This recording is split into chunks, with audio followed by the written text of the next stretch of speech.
The Lynchburg Hornets Sports Network is proud to present Division III field hockey hosted on the hilly campus of the University of Lynchburg, where the hometown Hornets look to continue their climb to the postseason against the Sewanee Tigers. Hi, everybody. Evan Gates, Joe Brennan, Ethan Morotsky, three-man crew on this Sunday afternoon. We are so glad to bring field hockey to you. And, fellas, you guys had the call yesterday as Lynchburg toppled York, its first-ranked win of the season. I mean, it feels like it's a festive time to go out there and have another game the next day. Yeah, that was a big win for Lynchburg. And the game prior against Sewanee was one where their offense really started to find their rhythm, scored 8 goals in that affair. Then had a little bit of a slow start out of the gates against York, but when that second half came around, they dominated the final 30 minutes. 3 goals scored, walked away with their first-ranked win of the season, as you mentioned. It's good to see the wheels getting started to go in the right direction for this Lynchburg offense. Yeah, tough matchup against number 11 York. Lynchburg really had a second win in that second half. Offense started to pick it up. Really great job on the counterattack. We saw a goal from Maddie Schuchter, which really started from the defensive area, and we expect just an even better ball game today. Well, as we take a look at some of the team's stats, that's exactly what you're going to see from this Lynchburg team, offensive versatility. We had a game a few weeks ago, or I guess we should say about a week ago, where Anna Dorstein lit up the score sheet, had 4 goals in the first half. Yesterday looked a lot different. 3 different goal scorers. It was a committee effort. That's why Lynchburg's offensive numbers are looking really solid to start the year. And what's great is they can really depend on a strong back line as well. That's really where they have the most experience. If you looked at a year ago to where we sit this season with the starting lineup, and Olivia Muir really spearheads that whole back line. She has been outstanding so far this season, and this Sewanee offense is really starting to find its groove as well. I mean, a 7-0 victory, then a 2-1 win against Roanoke on the road in their most recent matchup. So this is a Lynchburg team that has their eye on this Tiger offense. Yeah, Sewanee, 3 games in a row that they've taken a W, and they're going to come into Schellenberger Field with a little bit of a chip on their shoulder. Obviously, you're going up against a ranked opponent in Lynchburg, but you can't take anything for granted.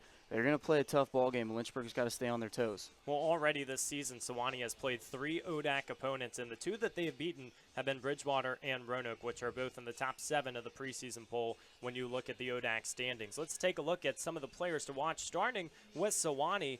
This is a team that doesn't have a single junior or senior on their roster. They've relied heavily on some of the newcomers, but Catherine Crane is a familiar name in her sophomore season, leads the team with 5 goals so far. Yeah, she scored 1 against Roanoke in their most recent matchup. That made that the second consecutive contest, coming away with a goal. She's been an absolute stud for them this season. Expect to see them go to her early and often. 26 shot this year. She's not afraid to let it fly by any means. Yeah, and this is a team, like you said, Evan, no juniors and seniors. This is all underclassmen. There's a lot to learn throughout these ball games, and the ODAC, especially against Lynchburg, but the ODAC in general is a great conference to be able to play a ton of games in, because you're going to get a lot of competition no matter who you're playing. And so there's a lot of growth that can be done to this Sewanee team. A lot of competition in the Commonwealth, and that's why when you're in all-conference consideration, it is a pretty hefty task to get there, but a very good reward. And Maddie Schuchter for Lynchburg, our player to watch today, was a second-team selection last year, had a goal in yesterday's affair against York. You feel like some of those, I guess, younger players, but we talk about experience. She's been in the starting lineup so often for Lynchburg. What's the key to continuing that success? I think just crisp passing and early ball movement is a big thing. When the ball is moving well for this Lynchburg, it feels like there's no shortage of goals for this squad. They just need to find open spaces, and the off-ball movement is something that I'm definitely looking out for today. And especially when you're talking about Maddie Schuchter, I mean, I'll repeat, her goal yesterday was scored on a large counterattack that started on the defensive end, deep in their defensive end. Schuchter is a lot like Anna Dorstein, where they kind of just let her run. They'll send her forward, send her down the field, and just kind of let her do her thing. And what I love about this Lynchburg team is they're just so good at creating chaos in the box. Jenny Relaford has a lot of confidence in her squad. Safe to say it's been bolstered yesterday with a win in a ranked matchup. We'll be back from Schellenberger Field as Lynchburg takes on Sewanee.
Tigers and Hornets on Schellenberger Field, a Sunday afternoon classic as we get set for the second match of this weekend. Let's go ahead and introduce you to the Sewanee Tigers. This is a team, as we already mentioned, a very young crew this year, and they go out with some familiar names, starting with those two spearheads of the attack, Natalie Bevere and Catherine Crane, who have contributed for a large portion of the goal scoring. Keegan Southall, Molly Haskell, Shepard Ramsey, Patty Arwine, and Caroline Bridges in the midfield. Abigail Lee also on the attack. Kylie Carter and Kennedy Harcourt on the defensive side with Miriam Husseini in goal. She has done most of the goal work so far this year for Sewanee. And guys, you feel like we already mentioned it's a chip on their shoulder, but this is a trip for the weekend. You go away from home, a large trek, about 7 hours away, against Roanoke and against Lynchburg. You got the win yesterday, trying to keep that confidence going. Yeah, it'd be great to go 2 for 2 and extend this winning streak to the last 4 games. They've really found their stride, which is great to see with a young bunch. Getting that confidence early in the season can really help catapult you further down the road. Yeah, it seems like every game that they're going to play, again, in the ODAC with such an experienced conference, every single game that they play against an ODAC team is going to give them that much more confidence going later on in the season, and not even just this year, but even the next years to come. You got a very young team and a lot of growth in the pocket. But if I'm a Sewanee team, I'm coming into this. This is your Super Bowl to a certain extent. Like, this is the biggest non-conference game you have on the docket all season. If you want that signature win before making it into conference play, this is hands down far and away your chance to do it. But you have a Lynchburg team that is playing with such a big chip on their shoulder like they have been all season long. Jenny Relaford saying in the preseason they feel like an underdog as they're ranked in the top 20. Well, it really feels like they're coming at you with full strength. This Lynchburg team with Anna Dorstein and Maddie Schuchter up top have been very solid in the last few weeks finding the goals. Allie Freeman, Aurora Balsamo, Kanye Mazizi, and Danny Kuhn also involved in the attack. Megan Stifler, Olivia Muir, Sar Prinz, and Mallory Lamb on that back line. And Shai Schoons occupies the goal once again. The traditional starter for the Hornets, moving right to left and already have the ball sent into the circle. Dangerous territory. Off to Prinz on the left side and barely missed. Looking to rattle the cage in the first few seconds. Second opportunity for the Hornets. Chris passing right in front of the goal, and Sewanee just trying to catch their heartbeat. And I think that's what we're going to be seeing all game, Evan. This is a very young and some inexperienced players. You put chaos in the box, somebody's going to make a mistake that you can capitalize on. Everyone already pinned back deep, and this Lynchburg team wasting no time as Mazizi lets go of it, but the Hornets maintain possession in the opening minute already. An initial scare to the Tigers. Sar Prinz looked like she had the first goal of the contest.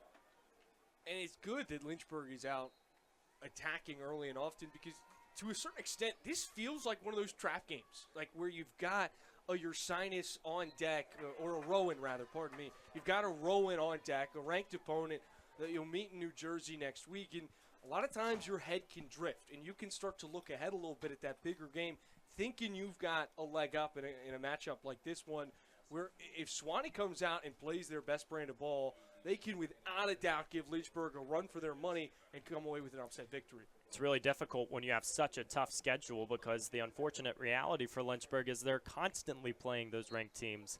But the window to the postseason wide open as they have their first penalty corner of the game. Danny Kuhn lets one fly, and the ricochet right in the final second, but Lynchburg won't get it. It seemed like they got called for a little bit of a high stick from Freeman on the interior.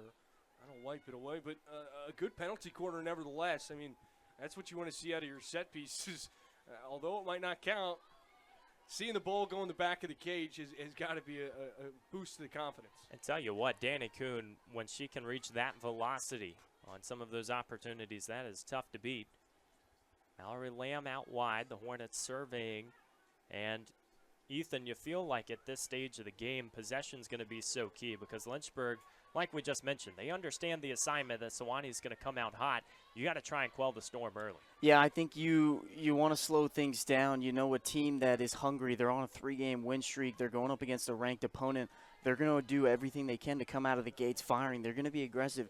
If you keep possession, slow the game down a little bit, you can sort of take control and be in charge of what happens throughout the ball game. To a certain extent, Ski, I think you do want to maintain possession, but I don't think you want to slow down your offense by any way, shape, or form. This is a Lynchburg team that you actually mentioned in the open has thrived on those transition opportunities with players like Schuchter and Dorestein streaking downfield. So I wouldn't be surprised if they just put pedal to the metal today.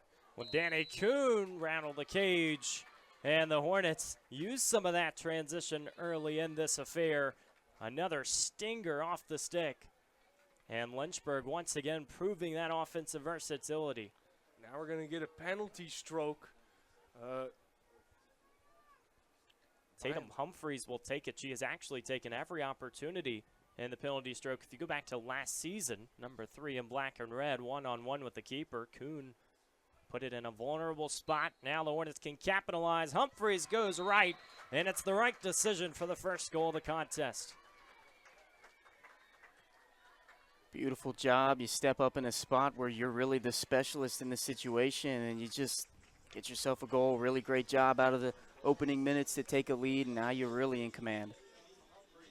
Her second one this season, Humphrey. I mean, you mentioned it. That's her specialty. She's great in those short yardage penalty stroke situations. Able to capitalize, and Lynchburg with an early lead, just 2:45 into this affair. It's lovely when the scoreline matches the effort to start the game, and Lynchburg has had all the possession and all the confidence. Now they have the lead. They'll move down that far side of the field. Tatum Humphreys, 4 goals in 2024. That's her second tally on the season, as Joe mentioned. Midfielder from Yorktown, Virginia. Now for Sewanee, how do you respond? And that's really what's going to be interesting to see today is with such a young squad, it can be an experiment sometimes when you face adversity and you've got that uphill battle. They've experienced a lot of winning in the last week or so it'll be fun to see how they answer now. There's a great defensive play. Look at Lynchburg trying to maneuver through the Tigers, saying no can do, and they stopped the surge for the moment. This is the problem when Lynchburg can get you pinned back. There are fewer options down the field, and that's where Sewanee is going to have to figure things out today. You look at some of these recent games that they've played, and ultimately they've never trailed. Scored in the 3rd minute yesterday against Roanoke and never looked back in that 2-1 victory. And now it feels like is going to be a crucial element to this contest is how is Sewanee going to be able to handle Lynchburg's pressure? The press has caused issues for a lot of their opponents all season long, whether it's been Bates or York or you pick. I mean, they have really executed that new press this season flawlessly, and right now it feels like possession is going to be primarily controlled on this half of the field. So when you get those opportunities for the clearance, you need to make sure they're crisp. And this is the reward of playing tough competition early, because Lynchburg is going to have a lot happen to be rattled at this stage of the game. And when they get the lead, that means it's even more confidence on their side.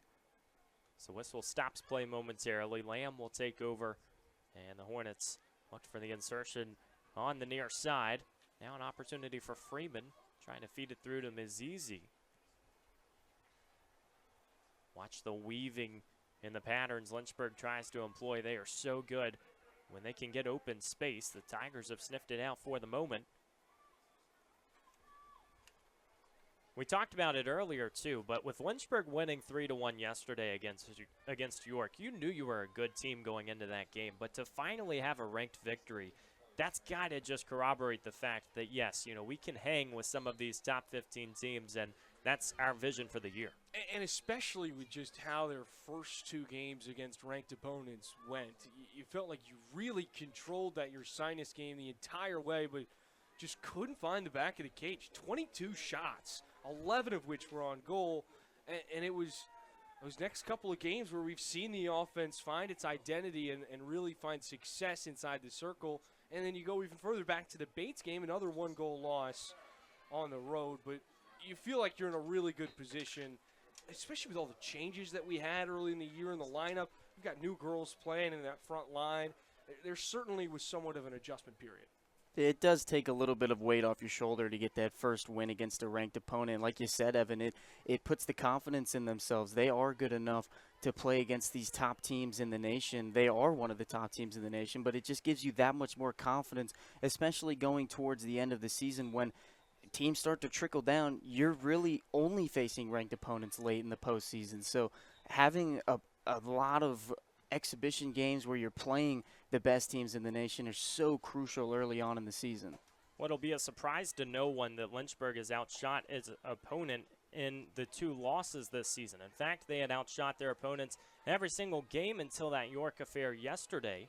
Of course, Lynchburg did get the victory, but that Ursinus game we talked about, Lynchburg 21 shots to the Bears 6. That kind of tells the entire story of how the Hornets felt like there was something left to be desired after that game, and they're really showing it now against these tougher teams.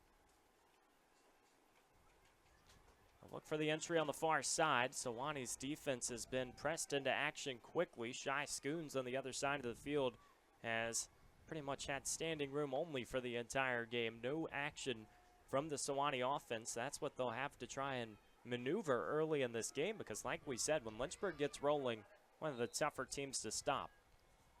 Well, that can be one of the tough things. Yesterday against York, it felt like Shy was in action all ball game, and she's one of the reasons why they came out with a win. She had a lot of crucial saves in that second half, and now it's completely opposite where you're not really doing much back there, but when you're challenged for the first time today, you might have to dust off some of the cobwebs. Yeah, when you look at the box score, it could be really easy to praise the offensive production from yesterday's affair, but Scoons recorded her second most saves this season with 6. I mean, she was certainly tested, and she was in front of the one that got through. It was a rebound that just trickled away. She tried to fall on top of it, but it was the slick conditions and the monsoon that we had on Schellenberger Field that allowed it to squeak past her. But nevertheless, she has been certainly a brick wall for Lynchburg so far this season. And, you know, we mentioned it in the highlight at the beginning, 2 shutouts this year through first 7 games. I would be surprised if that number quickly increases. Have to feel like there's still a lot left as Molly Haskell had it for a moment. Hornets and Olivia Muir trying to sniff it out and trying to maneuver through that corner. Referee will award possession to Lynchburg. Joe, you mentioned that monsoon. I mean, I know a lot of coaches around the country that'll say, you know, we're going into the storm ready to go. Well, that's normally metaphorical. Yesterday, it was raining cats and dogs on Shelley, and that just makes the victory even more impressive when you can go out in tough conditions and still get that win. And what's so wild is the game was originally supposed to be played on AstroTurf, but with all that rain, it essentially turned this game into an AstroTurf-like affair with those slick conditions. And this is a Lynchburg team that tends to play a little bit better offensively when they've got that AstroTurf, but take that with a grain of salt. They didn't score one against Ursinus on Liberty's Astro. Love to be in the confines of Schellenberger Field as well, so to have that familiarity definitely helps. We know they've played on Astro earlier in the season, like you said, but when you're traveling for some of those games, it can pose a different question. And what was so great to see yesterday, honestly, in that whole storm we had, the downpour of rain, was how many students showed up to support. That's awesome. You had guys hooting and hollering from the track, making noise in the rain, sticking around for the full 60. No problem. Dorstein had full turf ahead, but the problem is the Tigers are able to get there first. Nice effort from Kennedy Harcourt.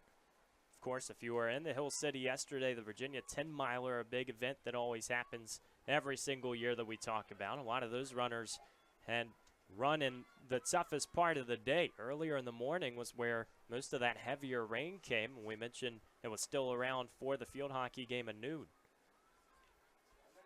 Great tackle from Azizi. Azizi looks so poised, now trying to send it up the field. Oof. The connection just a little too far. That's a pretty through ball. And while it might not connect with her forward, that completely changes field position. Absolutely. And Grace Peterson, someone that can definitely play catch-up in that scenario. You feel like you're confident to go down the field.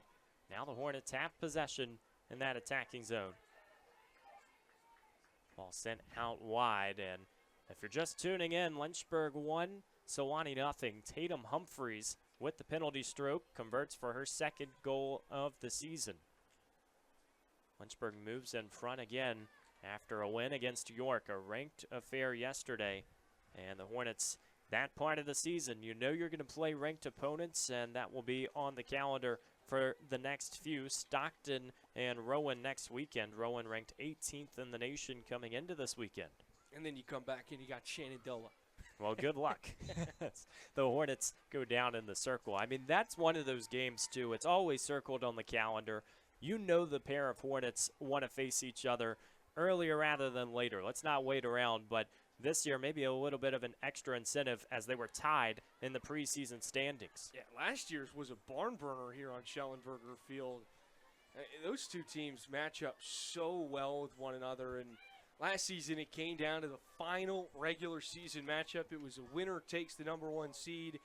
Went into overtime. Shenandoah walked away with a 2-1 victory, and that was ultimately the difference maker.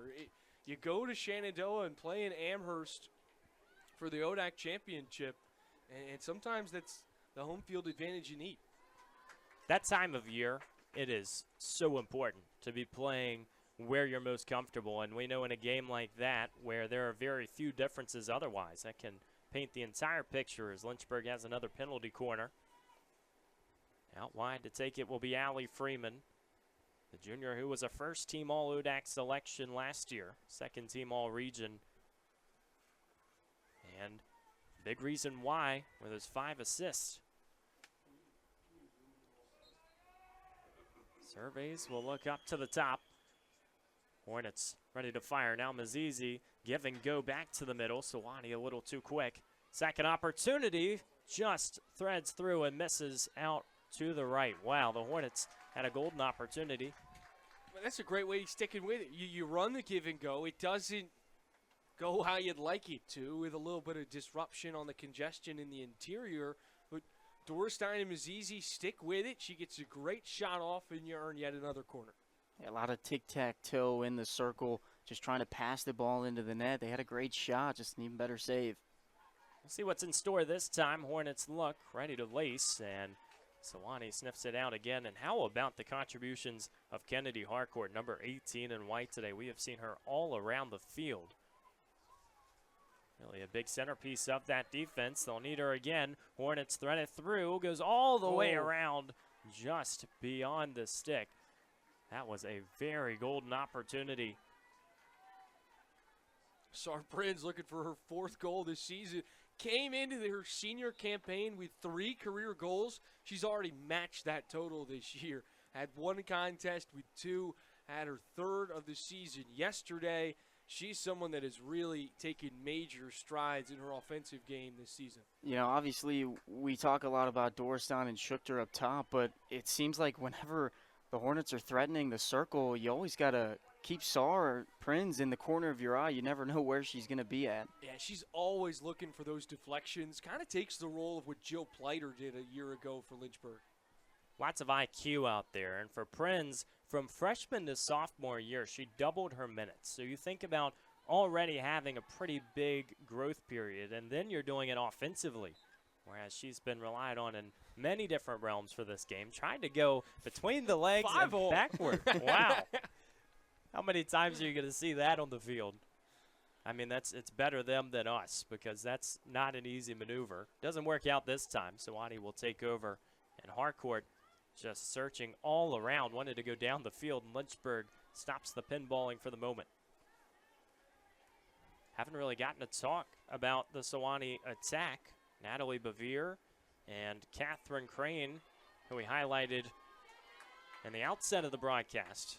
Those are the 2 that have really been relied upon, and so far this season, combining for 7 goals. But you look back to last year, where this was also a very young squad, both of them freshmen coming into that one. They combined for 15 goals and 8 assists. Right now, this offense has got to try and find something to string together, because we've got 40 seconds left to go in the first and no shots. I don't think they've gotten into the circle yet. Does it give you confidence, though, if you're Sewanee, that the one Lynchburg goal today has been on a penalty stroke? Absolutely. I think the defense has played exceptionally well. Yeah, 100%. You look at it this way, the only goal we've conceded was on just a minor mistake in the circle. I mean, it gives you a lot of confidence that your defense has really held them only to 1 goal in this first quarter, and it can bolster a team late in the game. Don't want to make any mistakes at this point either. But I can tell you both coaches are going to go to the second quarter probably unhappy. I mean, each side is going to be saying, we should have played that 15 minutes stronger. Well, if nobody's happy on the field, we're still happy up here in the second quarter. We'll have a lot of smiles on the other side. Lynchburg can find relief in the fact they're up 1-0 on Schellenberger Field. We're heading to the second quarter on LHSN.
A warm welcome back to Schellenberger Field's second quarter.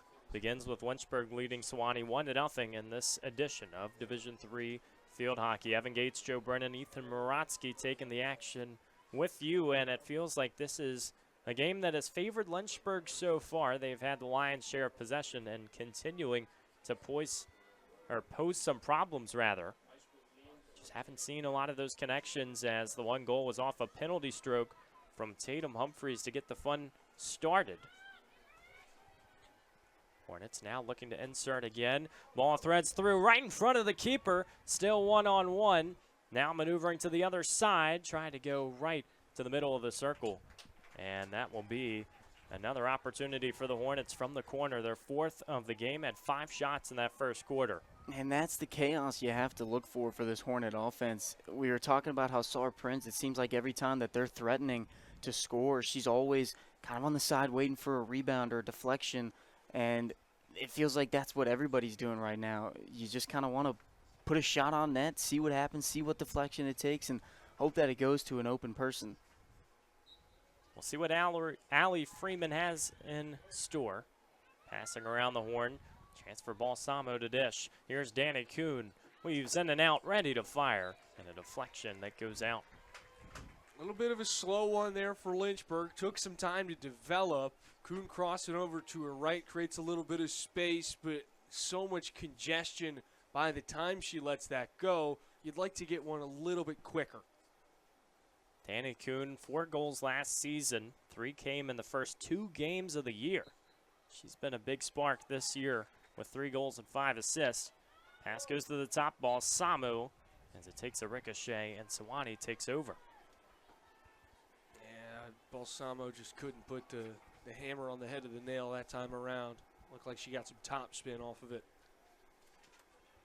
Let's look at the Sewanee roster for a second. We haven't gotten to talk about it at length as Lynchburg is ready to rage forward. This is a team that is obviously based in Tennessee, about an hour and a half outside of Nashville. They have one player from Tennessee on the roster. It's Eva Stojlovic, freshman from Franklin, Tennessee. Everyone else based either in Virginia, you're seeing Texas, it goes as north as Connecticut, and really just cool to see a group like that who is essentially from all parts of the country. Yeah, they've got a pretty good pipeline to RVA, Richmond, Virginia. They got That's right. Some 804 blood on this squad. Joe Brennan pipeline. Pass goes outside. How can you not be drawn to Sewanee? It's a beautiful campus, a Sure great is. university, great colors. I'm a big fan of the purple. It's got the Nazareth touch with the purple and a little bit when you see some of the gold accents. Very fun. In fact, this is the first time these teams have met since 2008, but the 5th time that they have met in all-time series history. Chance for the Hornets right outside, and another ricochet that was nasty, and a chance to score the second goal, but just missed. Maddie Schuchter not afraid to let it fly. Turns her back, then just uncorks a big one. And then Beeman had that opportunity, and now the Hornets have another corner. 13-11 to play in this second. They've been able to strategize often as they have gotten these penalty corners with pretty high frequency. Here's the insertion, goes straight to Mazizi. Nice dish to Kuhn, wide open Hornets, right in front. Beautiful pass, and just knocked away with the defensive save. Oh, wow. You look at the stick extended as it was past the keeper. Saw our friend started celebrating her goal a little early. Oh, that was beautiful passing from Lynchburg. I don't think I've seen a better executed penalty corner in the last 2 years. That was unbelievable, but a better defensive play to record the save right before it passes the goal line, so our friends couldn't even believe it. In boxing terms, you think you've knocked out your opponent, and they get up behind you. We'll see if Lynchburg has another punch in store. Outside to Kuhn, similar spot, and Sar Prinz ends up kicking it. We'll head the other way. Wow, Sewanee has to feel fortunate that they get out of that one, but unfortunately now Lynchburg takes over possession. Schuchter was out wide. Tigers searching for any sort of possession. I think a lot of it for Lynchburg has to be that midfield is really on lockdown. Every time that the Tigers regain possession, it just feels like this Lynchburg midfield and even some of the defense is pushing upfield, trying to be aggressive and not let any of the Sewanee players breathe. Here's Kuhn working her way to the middle. Tigers, a little extra defense. She's still moving right along the line and makes it happen. That was an individual masterclass from Danny Kuhn. Just continuing her journey all the way to rattle the cage, and the Hornets have goal number 2. Really great job from Lynchburg. You got a lot of momentum scoring the first goal in the first quarter. You set the tone, and now you're really putting your foot on the gas pedal, not letting the Tigers have any bit of momentum to get back into this ball game. Number 2 scores goal number 2 for Lynchburg, and the Hornets certainly feeling comfortable now. Out to Prinz, trying to advance again. Here's Maddie Schuchter, has some empty space, and Beeman whiffs, and Sewanee takes over. Danny Kuhn, we mentioned the assist numbers already on the year at 5. That's goal number 4. She has been a huge piece of this offense, and rightfully so. Anna Dorstein has gotten a lot of the conversation here on Shelley with that 4-goal performance against Susquehanna. But Danny Kuhn is starting to be a silent killer for this offense, somebody who has really had a lot of big plays and big moments. Yeah, and she can score it, she can dish it, she can do anything you'd like her to on the offensive end. Schuchter has her pocket taken away. Hornets obviously feeling like it has been their game from the start. And that will be a very nice touch. When you look at next week, you get an entire week to go and plan for that road trip up to Stockton and Rowan in New Jersey. The Hornets have yet to play a conference game. And so when we look at the preseason polls, that's really the only vantage point that we have. You can look at other teams' records so far, but until you play each other, can't take too much from it. Lynchburg out wide, similar spot to where Kuhn found the second goal. Looking for an entry, and just better defense in that one-on-one setting. It's Harcourt again. Hannah Christianberry is someone that's had somewhat of a quiet start to begin the season, and a big part of that could be just because of how much production they have on the offensive end. But she's a young player that really has shown signs of talent, and she's got speed, she's got great stick work. Once she gets a great foundation here with the Hornets, you get a feeling that she could be a big-time problem for every other school in the ODAC. And to have her be receiving all these minutes at such a young age, you know, it makes you so confident about your future in this program, where you have a player who is showing a lot of promise and a lot of potential to be able to possibly lead this offense in a couple of years. I mean, you got freshmen all over the place with girls like Fenna, with Megan Mitchell, Christianberry, obviously. You got a freshman in Cage that you can turn to at any point. So there's a lot of new faces that have made some pretty big impacts early on in this season. But, I mean, this is a Lynchburg team that's very differently constructed class-wise than a Sewanee squad that has no juniors and seniors. Lynchburg's got a whole lot of veteran talent. They're sure to lean on that in a year like this one, where you're making a push not just for an ODAC championship, but you have national title aspirations. You really want to lean on those veterans that have been there and know how to operate in big situations. Excellent point as the ball clipped the foot of Balsamo, and I think you hit the nail on the head with the sense that Lynchburg has so many veterans that if you're a freshman getting time, that means something this year, because you're getting that experience, but you're also getting to play with some of the better players that we've seen in program history, at least on those teams from a couple years ago where the Hornets were making those advances, going way far in the NCAA tournament. And now it's really just a question for Coach Jenny Relaford of how much can you afford to play these newcomers when you have such a deep veteran squad? Well, you had a Lynchburg team that had the same quote-unquote problem a year ago, where you have so much veteran talent, but you had two freshmen that led the way offensively. Schuchter was one of those, the other Jill Pleiter, who departed through the portal at the end of the season. But they've shown that they're not afraid to play freshmen over seniors just because of the class. If you're producing at a high level, you will see the turf. There's no doubt about it. That's just Jenny Relaford and company's mantra. That's really what they're going to live by. But with that being said,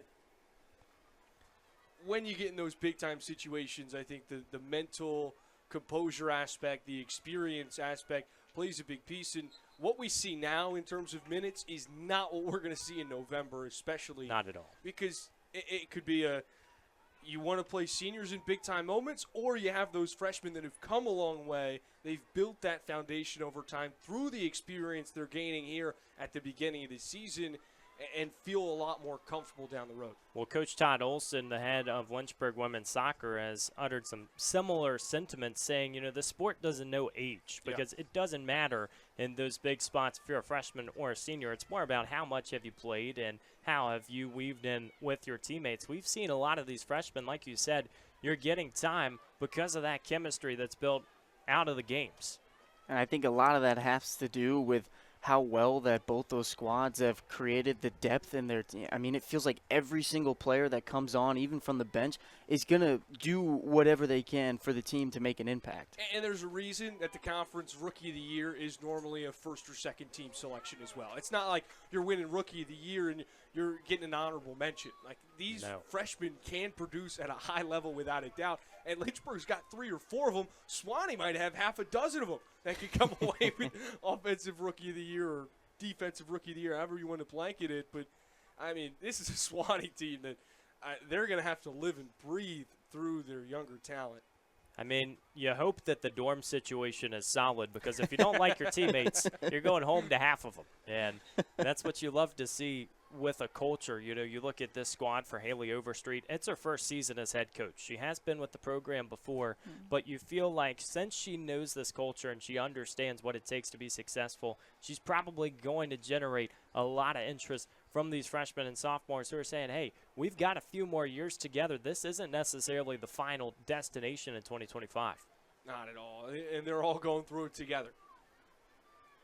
Lynchburg looking for goal number 3, up 2-0. 11 shots on the day. This one all the way through and just left of the pipe.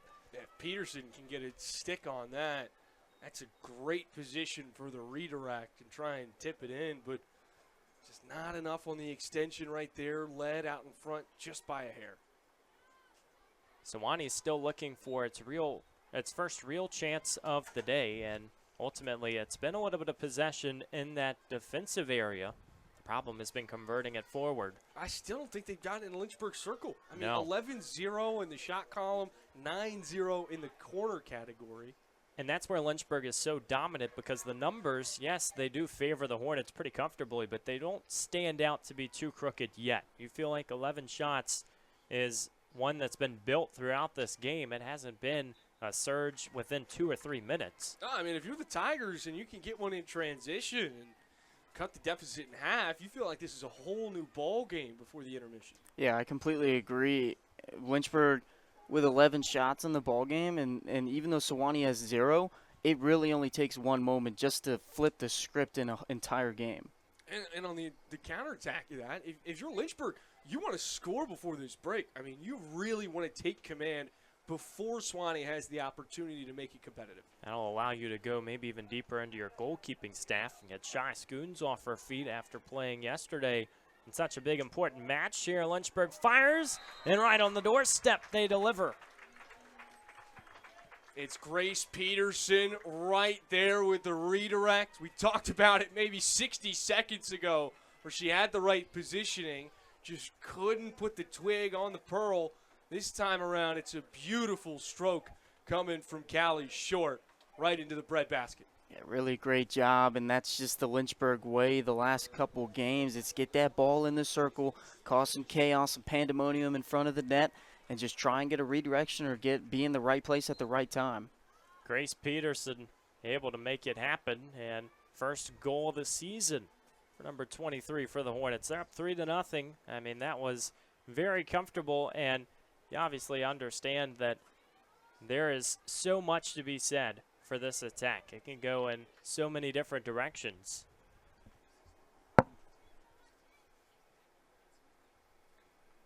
Lynchburg now with that comfortable gap, and that was the 10th penalty corner of this game, and it has just continued to be a huge advantage, one where the Hornets have taken command and definitely controlled the pace.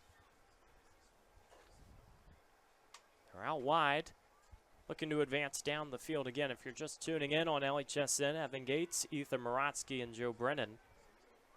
It has been a very fun Sunday afternoon. Not many chances we get to have a 3-man crew just because it is such a busy college climate. You got a lot of different games going on. So to get everybody here on this Sunday, it's been a fun one. Not so fun so far in the Sewanee sideline. They're trying to figure things out and just bite into any of the statistical categories by the end of the second quarter. I think for Sewanee, you're down 3 now. Lynchburg's got some insurance. This could be the possibility to just try new things, try new ideas to get down the field, and not just get down the field.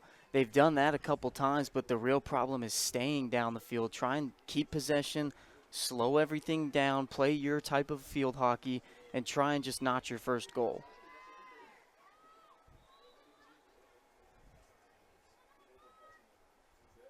So far in this game, Danny Kuhn, Tatum Humphreys, Grace Peterson, your goal scorers for the Hornets.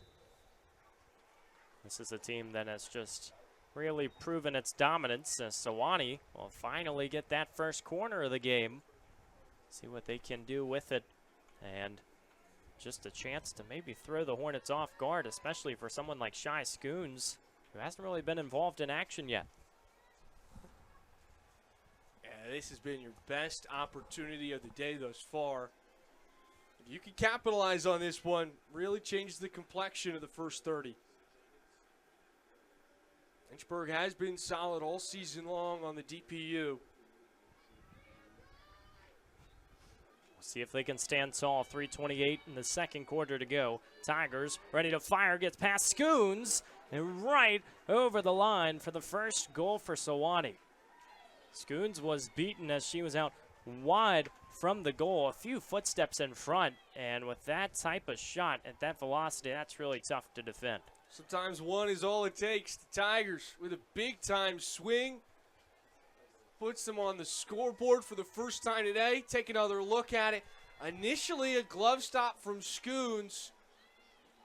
Right there on the doorstep. If you're Lynchburg, you need bodies to crash and try and avoid that rebound. That's been something this defensive unit has really been trying to stress this year. That's where they've given up a fair share of their goals this season. And that's the type of play for the Tigers. You've got one back. You cut the lead down to 2.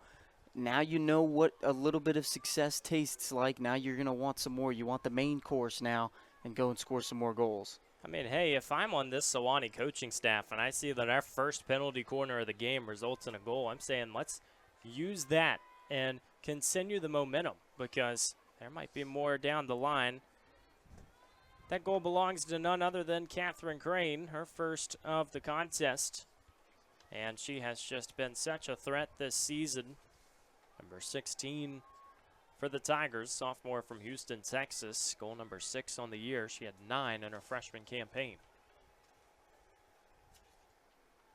Tough to play the trajectory game at this stage of the season, but we're barely halfway through, and her numbers are looking to improve. Definitely going to be garnering those all-conference considerations as Sewanee tries to press forward, and the Hornets want nothing of it. Referee intervenes. That's really been the issue so far for the Tigers, that isolation as Crane has nowhere to go.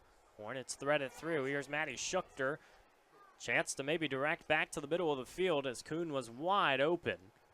Ball rolls over the line.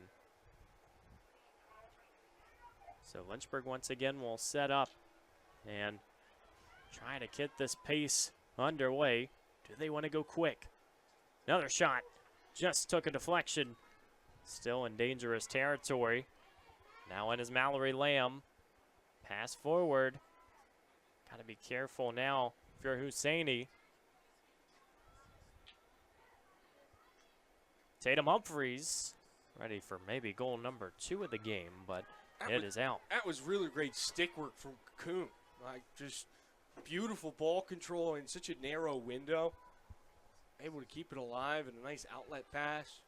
Tough from our vantage point to really describe how difficult some of those plays can be. And Lynchburg has proven throughout the season that while it is difficult, they can do it at a high level. 45 ticks to go here in this second quarter. Lynchburg 3, Sewanee 1. This is our last field hockey broadcast for 17 days until we come back to you on Wednesday, October 15th. That is against Randolph-Macon. That is a Code Red affair. So you are really going through a large portion of the season on the road. Lynchburg out to the wide dimensions of the field with just about 15 seconds to go. Maybe one final chance impending. So our Prinz looks to send it in just past Dorstein. Hasn't been involved heavily with the offense today. She hasn't needed to be, as the Hornets have found contributions all around, and they are up 3-1, the halftime whistle. Great opening half for the Hornets.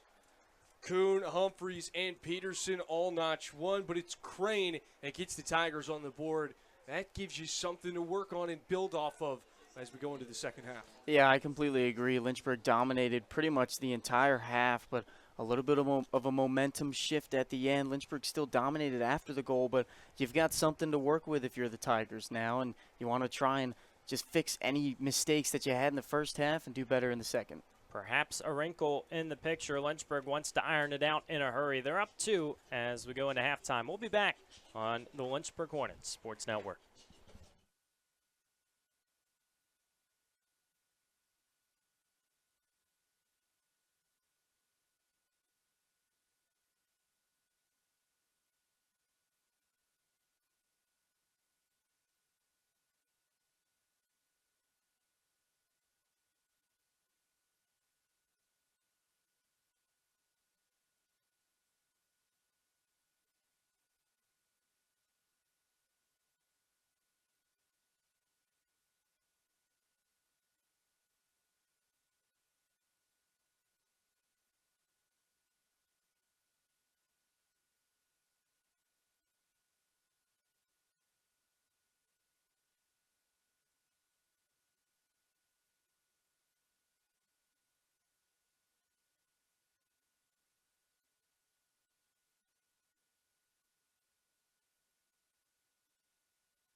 Welcome back in the Hill City. Lynchburg 3, Sewanee 1, and we've got 30 minutes to play. Let's take a look at how it started. Tatum Humphreys goes right on the penalty stroke to make the first goal of the game. We've seen some acrobatics from Lynchburg, some fancy touches, and their 3 goals were a lot of competition in the box, but also very physical to move forward.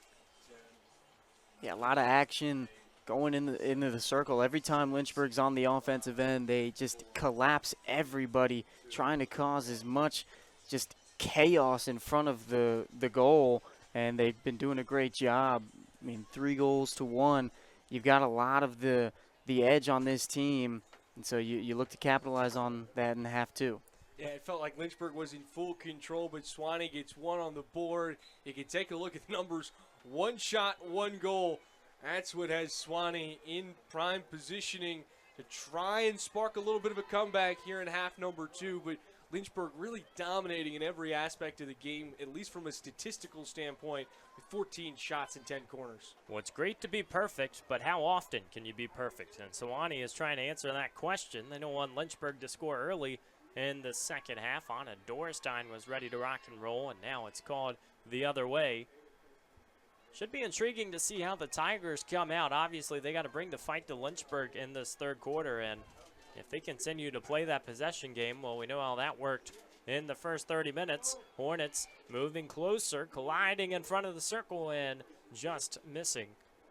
And while a lot of these chances haven't come to fruition, they have had so many great looks today inside the circle that have all been started with really creative passing. I mean, you saw a ball that went through the legs of a Hornet to go down low to Schuchter, and she's trying to distribute it on the interior. So this is a Lynchburg team that we came in and said, you know, we really want to see the passing take strides offensively for the Hornets and keep the wheels going in the right direction, and they've done exactly that. You've got to be pretty happy with 3 goals this far, but you're still looking for more. I mean, they're looking for 6 today, it feels like. I mean, if Anna Dorstein can have 4, you know, the team has to be greater than or equal to. And that Susquehanna game almost felt like a fantasy for this Lynchburg team to win 8-1 against a team they face in the NCAA tournament. Speaking of Dorstein, just had a deflection on the shot. Didn't get it cleanly. Second opportunity. Rolls right in front to Kuhn. Still looking to insert. Mazizi was in the area code. Nothing doing. And while we are, you know, being pretty generous to what Lynchburg has done offensively today, I'm going to be hypercritical for a second. One thing that Sewanee did great earlier was crash the interior on a stop and find that rebound and put it back in. That's how Lynchburg has given up a lot of goals. That's not how they've scored a lot of goals. That's not really their offensive identity.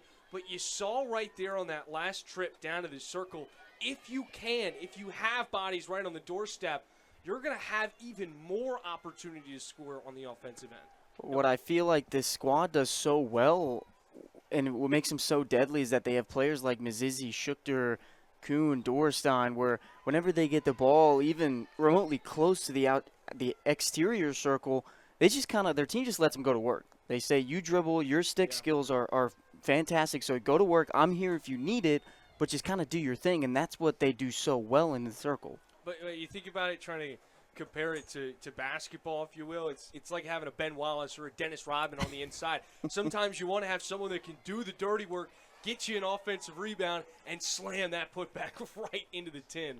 And that's something that Sar Prinz especially has done great this year. And you know that Lynchburg is trying to emphasize that because you had the team bring out the slip and slide early in the year, saying, let's get a little dirty on the field. Let's hustle for these balls. Let's crash the cage and try and get these tip-ins.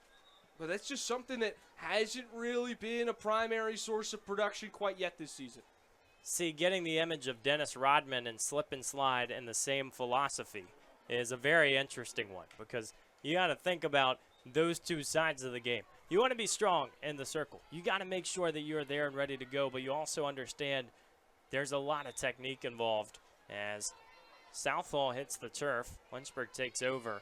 So we're going to see maybe if in the second half they employ a little bit of that, looking to the middle. Here was an opportunity. Hornets crash, and out the exit gate the other side.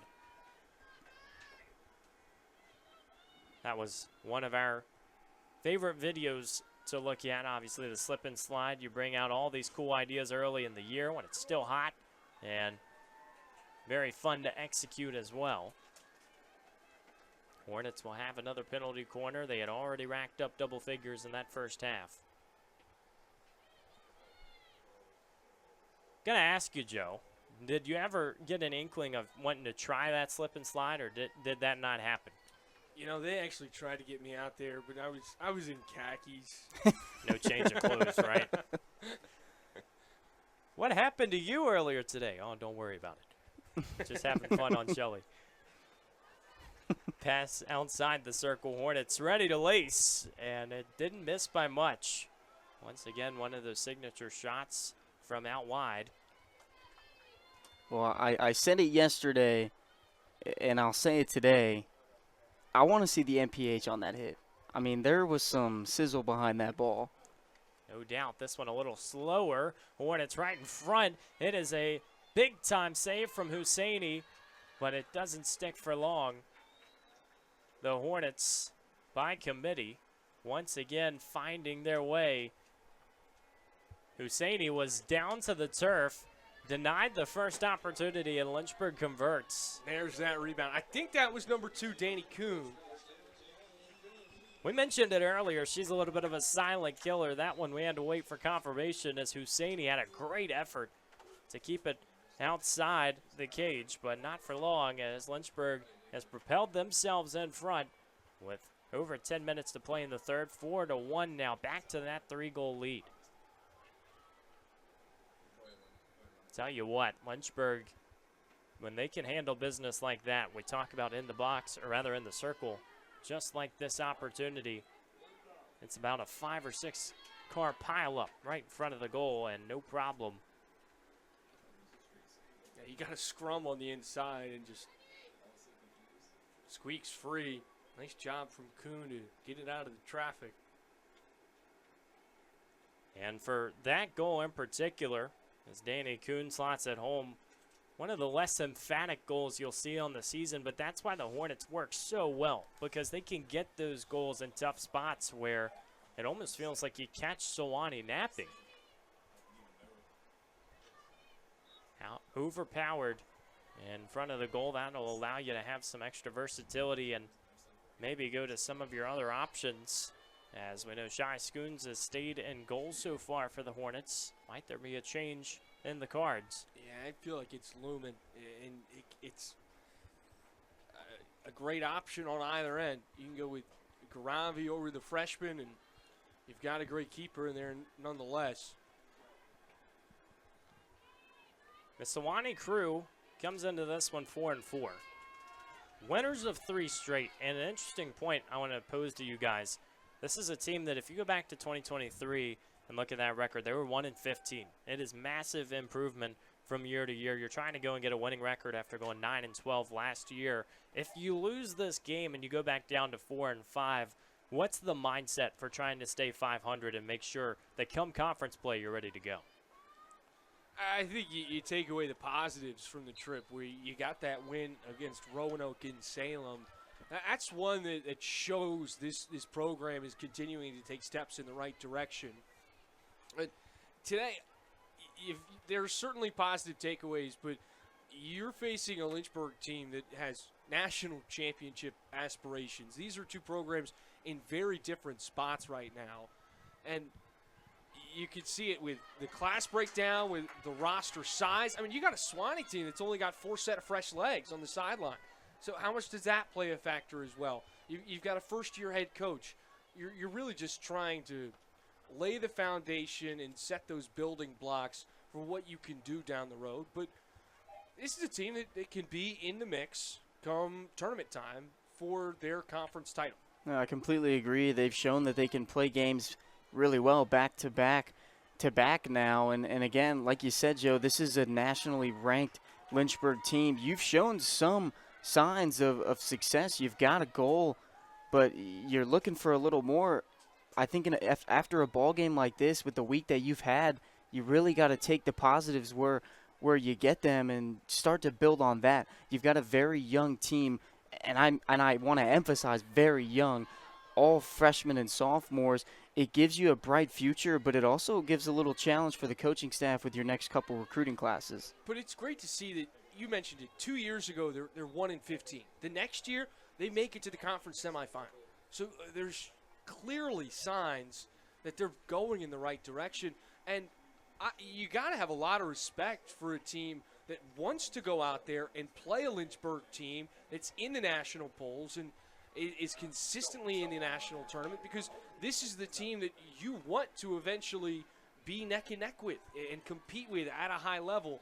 So you've got to tip your cap to Sewanee with how they've come out here and brought the intensity to that. And we don't want to frame this like this year is completely non-competitive for Sewanee, because you look at this conference poll, the Collegiate Field Hockey Conference has them ranked 3rd coming into the season. Mary Washington ranked 1st for the 2nd year in a row, and you feel like if you're in that 3 spot, I mean, you have that chip on your shoulder still, but you understand there's some expectation for success this year. This team can win a conference title this year. Undoubtedly. It is without a doubt an uphill battle when you don't have any juniors or seniors on that squad, but you can use that as ammunition and let that ignite you and really light a fire under a squad that, you know, we talk about a Jenny Relaford team that feels like an underdog. How do you think this Sewanee squad feels? A first-year head coach, everybody's freshmen and sophomores. You've got a smaller roster, but, I mean, this team has grit, and they've played well today. I mean, we were talking about Lynchburg through the first quarter, I mean, saying the only goal you got was on a penalty stroke. And then in the second, it still wasn't Lynchburg pulling away quite yet, and just when they make it 3-0, then Sewanee responds, and they're right back into the mix. They've responded well to adversity today. They've played well. They've gotten more into Lynchburg's circle as this game has gone along. I think the Hornets just came out with a higher level of intensity and got a lot of great opportunities and controlled possession. I think the press has been the biggest X factor for Lynchburg, giving them so many more opportunities on their side of the field.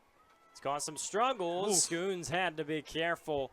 That was fired by Molly Haskell, and once again, you feel like Sewanee just coming up short on some of the opportunities that they have had.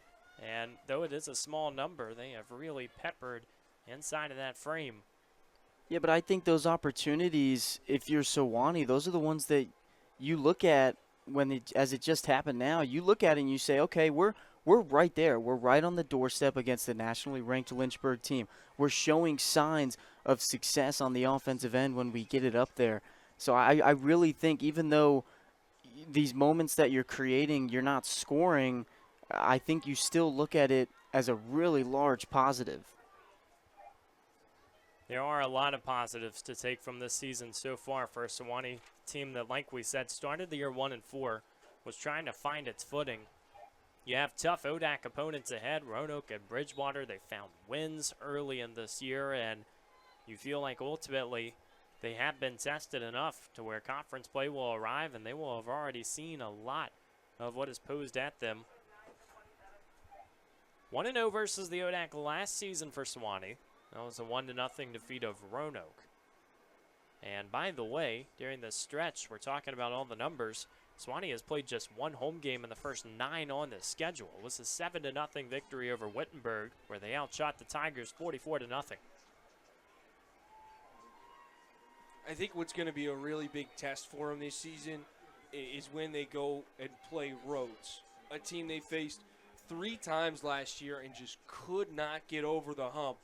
Lost to them in mid-October, 2-3 at home. Then played them on the road to conclude the regular season. Dropped that one 3-1. Then you play them in the semifinal, and you're right there neck and neck with them, and you drop it 0-1 in overtime. You feel like if you could beat that road squad this year, or even if you walk away against a team like Mary Washington that beat you 3-0 last year in the regular season, it's continuing to show signs that the program is moving in the right direction.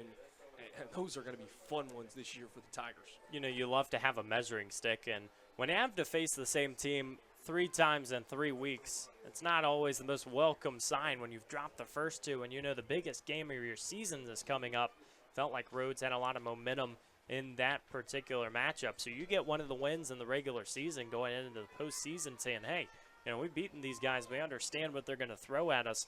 Might be a very different picture in the conference. And that Rhodes game is going to be their first conference game of this season. How fun is that going to be? And then they'll wrap it up with Mary Washington in your regular season finale. You mentioned Lynchburg Shenandoah. I mean, you're getting all the heavy hitters at the start of conference play. I think in a way these coaches understand that if you get teams like that early, maybe you're not at your best yet, but you do understand what you need to do to get ready for that conference tournament because there's still a ton of time in October. Well, and that's just where the growth comes from. I really want to emphasize what Joe was talking about, how these last couple of years there is growth for Sewanee, and that's perfect. You're not going to flip a program around in one single year. You can win a conference championship because any team can win on any given day, but you're not just on the coaching staff trying to build just one championship. You're trying to build a dynasty in your conference, and that's the real importance of growth.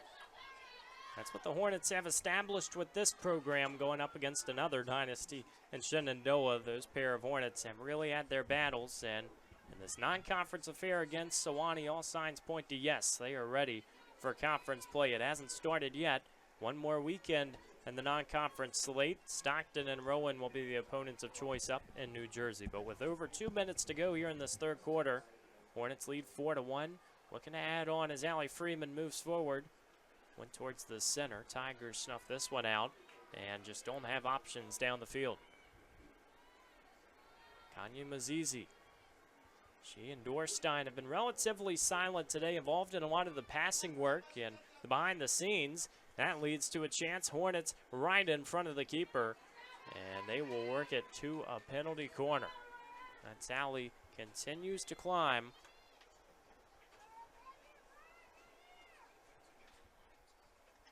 Husseini has been very busy in goal for Sewanee, whereas we talked about Shai Scoons on the other side having a little bit of rest work to get this one underway.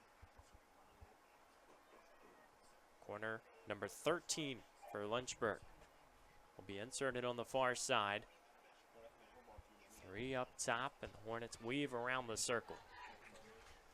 Inserted far side, Kuhn ready to go, and far left off the deflection. 90 seconds to play in this third quarter. Lynchburg is dominating the stats categories, and they're at that point where they can cruise in that fourth quarter knowing that they have scored the goals and put up the work as Dorstein, one-on-one with the defender, somehow gets out. Oh, wow.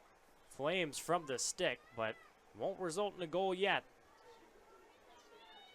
Azizi hits the turf moving forward, and referee will point to the frame. Another chance for the Hornets to slow things down. The stick skills from Dorstein are outstanding, and that's what I mentioned earlier. She's one of those players where if she's got the ball in the circle, her teammates are going to let her go to work. They're going to be around just for an extra pass if she needs it, but they're going to let her go to work because Dorstein, she sees red every time she's got the ball. She wants to score more than anything. In a way, that facilitator role has been just as much hers as anybody else's. Now going other side, Mazizi has an opening, fires in right in front of the goal for Prinz. Deflected, and now battling right in front of the keeper who wants it. Ball sneaks out on the right side. Mazizi looks to enter again. Masks are shedded after an elongated attempt after the penalty corner. Ball goes out near sideline. The Hornets really feeling like they could have gotten a goal out of that opportunity, and the clock dwindles down. And just south of 20 seconds to go. Lamb looking for the corner. Harcourt sends it out. Lynchburg, one of those classic quarters where it is just grind away, use the possession, and keep the defense tidy. They've done it all in this game through 45 minutes, and we have 15 more to finish the story. They're up 4-1 on Sewanee on the Lynchburg Hornets Sports Network. Stay with us on this Sunday afternoon.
Final quarter of play here on Schellenberger Field. 4-1 Hornets in front. Lynchburg and Sewanee, and we have had the privilege of having a three-man booth today. Evan Gates, Joe Brennan, Ethan Morotsky, and guys, it's been pretty fun so far. We don't get to do this all the time. Takes a few ironing out the kinks. I think we've been pretty solid. I've had a good time. I don't know about you. I mean, I don't know if we can pep up ourselves. Yeah, I don't a want to little say Sunday that. matinee. Taking it easy here on Schellenberger Field. I'll hype you and Joe up. Thanks, Well, man. it helps when there's a good game on the field because, you know, without that, we wouldn't be here in the booth. And glad you're tuning in from home on this Sunday afternoon. It's a little untraditional to see these games on a Sunday, but this is a road trip for Sewanee where they went to Roanoke yesterday, got the victory, and now heading to the Hill City for one more before going back home as they're actually occupied in the central time zone. So a little bit of a trek to get back. Guess you do get that extra hour. Azizi threads it through Well, on the sideline. what's great is once you get on the bus ride, you've got 7 hours of commercial-free football. Oh, that's right. You can just turn on Scott Hansen and just go all the way back to Sewanee. Was there ever a day that you needed it more I than mean, now? I'm already, you know, when I get home every Sunday, that's kind of that's the playbook. That's right. You know what I mean? You get maybe a bucket of fried chicken and watch That's football. not wings. I feel like wings is a football food, isn't it? I mean, are wings not fried chicken? That's true. I mean, I guess you're right. But Yeah. Is water wet? We'll have to settle it later. Tell you what, though, it is one of those things where Lynchburg doesn't have a football team here in the Hill City. We get the privilege of really focusing on a lot of these sports here in Shelley, soccer, field hockey, and all of them have had really successful starts. So it kind of allows your Sundays to be a little more joyous. You get the wins early in the weekend. Let's go home and have fun. Yeah, I think this might be the best start to a season for Lynchburg, maybe ever. I think Absolutely. the teams right now are 35, 4, and 3 altogether. Volleyball has helped. That's for sure. 100%. 15 and 1 volleyball. That is incredible. That's a big element. And But you've got a Lynchburg men's soccer team that hasn't suffered a loss yet. Field hockey's got 2. Women's soccer's Just got one? 1. yeah. I mean, that's pretty good when you look across the board because not only does that mean they're playing well now, you're looking at a postseason picture where Schellenberger Field could be a very busy destination. Tell me about it. You're hoping that we get there. Tell you what, great problem to have. That'll keep us busy. That's right. Coach Jenny Relaford would certainly like to host another game on Shelley come the postseason, and we've seen some of the games in the past where the Hornets have really found their way through that first round, and it's all about those later rounds in field hockey. You don't have a 64-team field like you do in basketball. It's a limited sample size. Every game's going to matter, but at the same time, you don't have a lot of time to hide from some of those tougher opponents, so you feel like for Lynchburg this year, playing these tough teams early is going to pay off. I completely agree. It gets you ready for that postseason, and that's the reason why when you look at Lynchburg's schedule, they're playing a lot of ranked opponents. They played York yesterday, got their first ranked win. That's going to help them, just give them that much more confidence when you go up against ranked teams. We mentioned it earlier. If you get into that NCAA tournament, the more games you win, the more teams are going to lose. The lower teams trickle out. You're going to start seeing a lot of nationally ranked teams on your schedule in the postseason. So these early, really tough windows of non-conference ranked games are so crucial, and that's why, I mean, this is a great game for Sewanee, let alone, don't worry about that they're losing 4-1, but this is a great game because this gives them experience against nationally ranked talent. Again, you've got a team of just freshmen and sophomores. You're going up against one of the best teams in the nation. That is just so great for the experience to talk about the growth that we mentioned earlier. It helps your players grow as human beings and ball players. And you talk about the schedule you've got on deck. It's so important to look at that New Jersey trip. I mean, those are 2 really strong squads playing on the road against Stockton and Rowan. And then you wrap up that road stint with Shenandoah as well. It's so hard not to circle that one on the calendar just because you feel like it's a preview for the ODAC championship. You look at the last few seasons, this Lynchburg team at one point throughout the campaign has boasted a 10-game win streak, which is a very impressive mark to have. Their only highest this year is 2, and that's just a testament to how many tough games they've had, and it feels like they're sprinkled all throughout the schedule. No part of this campaign is going to be heavier than the other, and it almost feels like you're rewarded for playing those tough teams when you get to conference play, because all of a sudden you got some games that you know are very attainable looking at the last few years. And it's tough when you look at the upcoming schedule for Lynchburg to have 4 away games. You have to travel to New Jersey and Shenandoah. And these are long drives, and we talk about in professional sports how away trips and like a long away stint, it's really tough for a team. It's the same thing with college. You want to play at your home field, and when you have to go 4 straight games playing at fields that you're not really accustomed to, that's really tough, and you're going to see a lot of deep down fight with Lynchburg these next couple days. Yeah, and this is a Jenny Relaford staff that does not in no way, shape, or form adapt the SEC model of scheduling early in the season. I mean, you're not going to see the Alabamas playing the Kennesaw States in Tuscaloosa. I mean, No. This is going on the road in tough environments. Early on in the year, they wanted to go up to Maine with all that travel for the chance to play Bates. They wanted to welcome the Yorks and the Ursinuses and then go on the road for a Rowan squad. I mean, you are not seeing a team that wants to just, inflate those numbers against some opponents that you feel like you have an extra leg on. They're going for that strength of schedule, not only just to prepare themselves for what's to come against the Shenandoah or tournament teams that you'll play in mid-November, but also just because it can help you more than it can hurt you. I mean, what is a 1-goal loss to a top 15 team do to you in the rankings? We saw it. I mean, they dropped 1-2 spots, but you're still really in that mix. Then you beat a York team that's going to pick you up 5-6 spots. So it's a good balance that this team has right now. You need to be able to go out and see that competition, because a loss against a lesser opponent will certainly hurt you. And so chasing some of that competition is going to pay off. And you mentioned Jenny Relaford's staff. Well, of course, Maggie Fees, Lauren Zimmerman, they've both done so well. When you look at this culture, it looks really similar to the last few years. Lauren Zimmerman, in particular, a new assistant this year coming over from Wesleyan, where she was at since 2021. You've got this new mix of personalities that has really helped out as the Hornets narrowly missed goal number 5. Yeah, we gave Maggie Fees a little bit of love yesterday on the broadcast. Ethan coined that sideline Maggie's Mafia. Oh, wow. See, you guys are making up the nicknames and not telling me, and then I come into the box unprepared. That's awesome to see. The fact, too, that, I mean, this is a staff that, for Jenny Relaford, this is only her second year as the head coach. It doesn't feel like that because Lynchburg has had perennial success, but she is still probably learning what she likes and what she doesn't within her own coaching strategy. And so to have a few people on your side who are there to help, that's got to really benefit you. Well, it's also tough.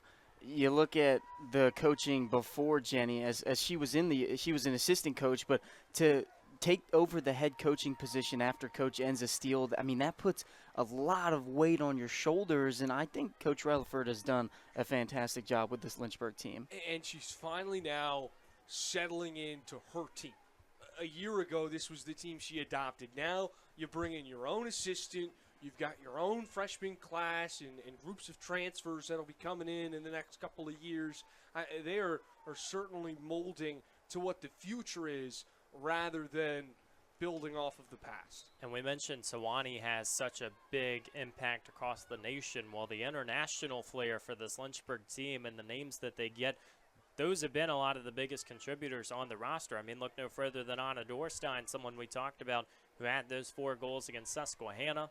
Hattie Schuchter has been so heavily involved. Kanye Mizizi played for the Zimbabwe national team, so she has been at the highest level, and the list goes on for this Hornets team. And it feels like at this stage of the season, it's all about meshing together the beautiful part, as there is a substitution now in goal for the Hornets. Samira Garavi had gotten some time. Now it's Lila Seifert, so they split the 4th quarter.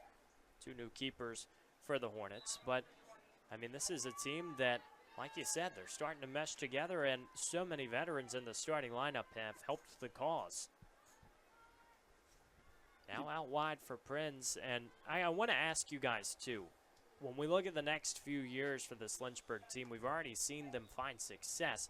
What's the next level of success, rather than just saying a national championship? What does this culture look like? 2 national championships. Oh, that's right. Back-to-back years. We wouldn't mind that. A dynasty. I mean, that's what I would say. Obviously, that's the easy answer, but you're looking to control your conference for the next couple of years. You're looking to be an automatic bid, whether even if you lose your conference championship, you're looking to secure an automatic bid into the postseason after your conference. But yeah, the dynasty, it's simple. You want to obviously win a national championship, but it's about what steps do we need to take so that we can get there. How did we lose last year, and what can we do to bolster our team to get us further in the tournament? I think the biggest thing, in all honesty, is it's pretty evident that at this level there are clear layers and there are levels to the competition that you face.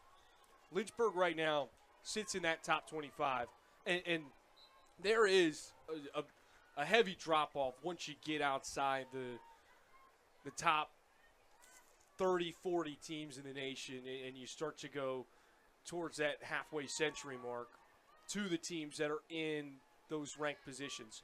But there's also a pretty big drop-off between that top 10 and the rest of the field in the top 25. And I think if Lynchburg can quickly become a program that establishes themselves in that top 10 on a year-in, year-out basis, I think Relaford would tab that as a big success in showing that this program is making progress, and from a play style and from a culture standpoint of just a winning tradition. I mean, when you come into the season and you say, we are an underdog to the voters for the national poll, and they have you at 18th, that shows you where her level of happiness is with that, final 15 spot in those rankings. And right now they sit at 21. I promise you that they're not preaching in the locker room saying, great job, guys. I'm so happy that we're in the polls. They expect to be in the polls. They expect to be in the top 25 on a daily basis. But when you can become a team that lives in that top 5, that lives in that top 10, you feel pretty good about going out there and competing, not just with the Shenandoahs of the world, but the NESCAC schools, the coast-to-coast squads that really bring it on a year-in, year-out basis. Tell you what, too, under 3 minutes to play here on Schellenberger. I mean, there is that team over the river and through the woods named Shenandoah that wants to beat you year in and year out. And if you can have perennial dominance over them, I think that starts to build into the rankings, because we have seen this toss-up year after year that goes both directions. I mean, this was a Lynchburg team that for quite some time had really had Shenandoah's number. They hadn't won a postseason game against Lynchburg for a very considerable period, and that was back in 2016 before last year. So can Lynchburg find that winning way again once we get to ODAC tournament time and NCAA tournament time? It's going to be a great question to uncover.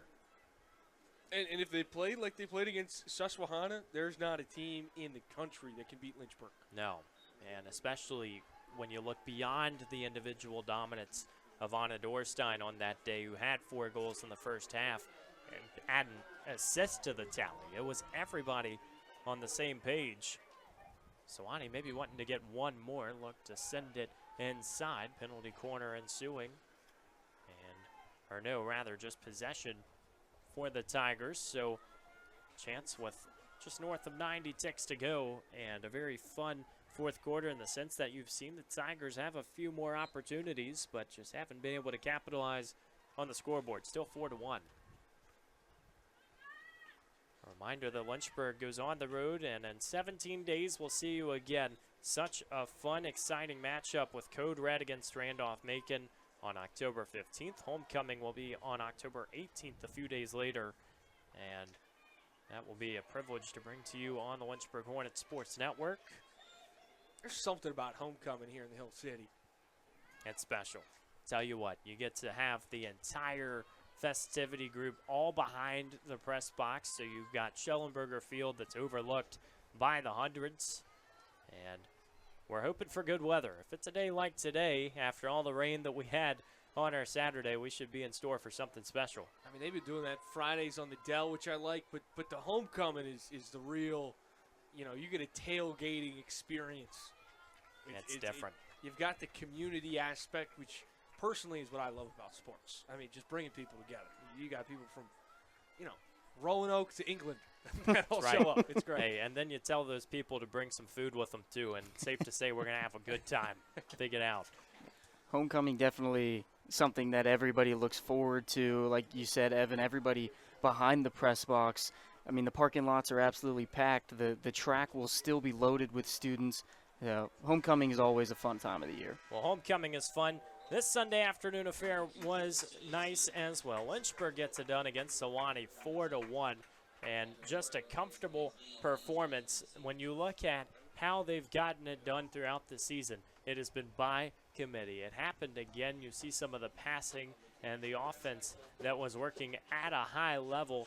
And big credit on the other side to Miriam Husseini, who really had a difficult day in goal for Sewanee, tested early and often, and it felt like throughout this contest, Lynchburg understood if they could pepper the cage, they were going to find their way to victory. They did again, and Danny Kuhn, one of the big contributors who made it happen in this 4-1 affair. 24 shots for the Hornets, and guys, I mean, when they're playing like that, there's probably never going to be a game that Lynchburg drops when they control possession the way they did.